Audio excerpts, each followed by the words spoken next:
In Los Angeles this past Sunday, the line stretched down the block at the first ever Siracha festival. There was Siracha ice cream, Siracha apples, and even Siracha cocktails. There are certain things that have magic, that sauce has magic. I bet you could get into Fort Knox or the Pentagon easier than you can get into the Siracha headquarters.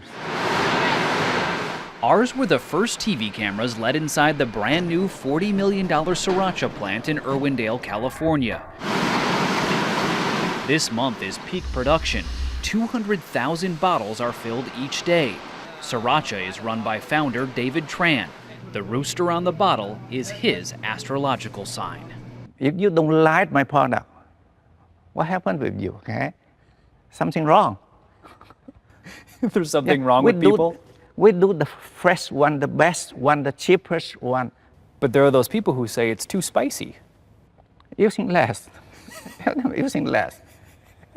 Just use less. Yes. The main ingredient in Siracha is spicy red jalapeno pepper. They are grown on this California farm just 70 miles away. Craig Underwood owns the farm and has worked for David Tran for 25 years. They started with 50 acres of peppers.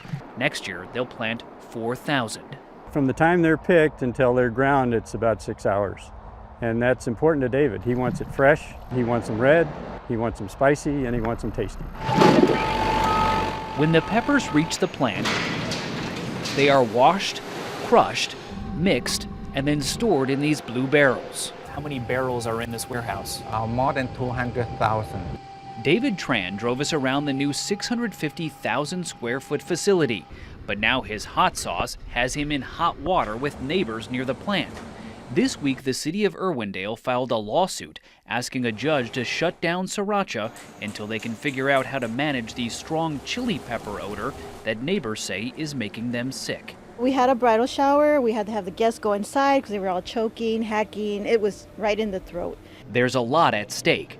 Last year, Siracha sold $60 million worth of sauce, and revenue is growing at 20% each year. We interviewed Tran before the lawsuit was filed. Did you ever in your wildest dreams imagine you'd be running this? I never thought that we would make big money or do something like that. But keep me busy, always, every day, make more product. He's been perfecting his product for more than 30 years. After the Vietnam War, David Tran fled with his family to the United States. He started mixing hot sauce in barrels on the streets and sold it to LA's growing Asian community. He named his company Hoi Fong Foods after the Taiwanese freighter that brought him out of Vietnam. He grew it without the help of any investors. I want to say thanks to the Americans. If they don't accept me when I refugee, so I tried to do something, give back to the Americans. Tran says he wants to be a good neighbor and will work with the city to reduce the pepper smell. But while he may not be popular with his neighbors, to Siracha fans, this 68-year-old is the hottest thing around.